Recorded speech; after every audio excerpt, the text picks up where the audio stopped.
అందరికీ నమస్కారం అండి. ఇప్పుడు మనం చెప్పుకోబోయే కథ పేరు మహామూర్ఖుడు. దీనిని రచించింది ప్రేమ్ కుమార్.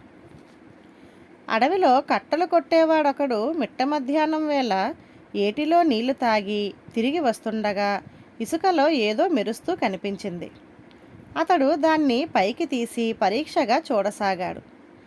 అంతలో ఆ దారిన పోతున్న వజ్రాల వ్యాపారి ఒకరు అతన్ని సమీపించి, ఏమిటలా వింతగా చూస్తున్నావు?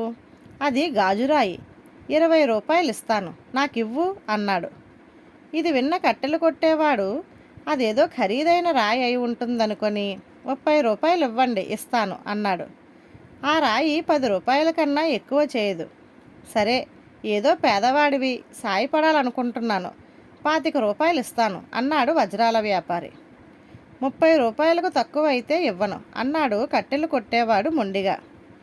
వజ్రాల వ్యాపారి కొంచెం సేపు ఆలోచించాడు.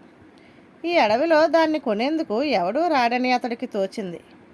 ఆ కారణంగా వ్యాపారి కట్టెలు కొట్టేవాడితో, మరీ అంత దురాశకు పోకు, నేను ఈ పక్క గ్రామానికి వెళ్ళి గంటలో తిరిగి వస్తాను, 25 రూపాయల కంటే నీకు చిల్లిగవ్వ ఎక్కువ ఇచ్చేది లేదు అంటూ వెళ్ళిపోయాడు. ఆ తరువాత గంట సేపటిలో తిరిగి వచ్చిన వజ్రాల వ్యాపారి కట్టెలు కొట్టేవాడితో, ఆలోచించుకున్నావా? ఆ 25 ఇస్తాను, ఆ రాయి ఇచ్చేయి అన్నాడు. ఇంకెక్కడి రాయి? ఇంతకు ముందే మరొకరికి 100 వరహాలకు అమ్మేశాను అన్నాడు కట్టెలు కొట్టేవాడు. వజ్రాల వ్యాపారి అదిరిపడి, నువ్వు మూర్ఖుడివి, అది గాజురాయి కాదు, దాదాపు 10,000 వరహాలు విలువ చేసే వజ్రం అన్నాడు.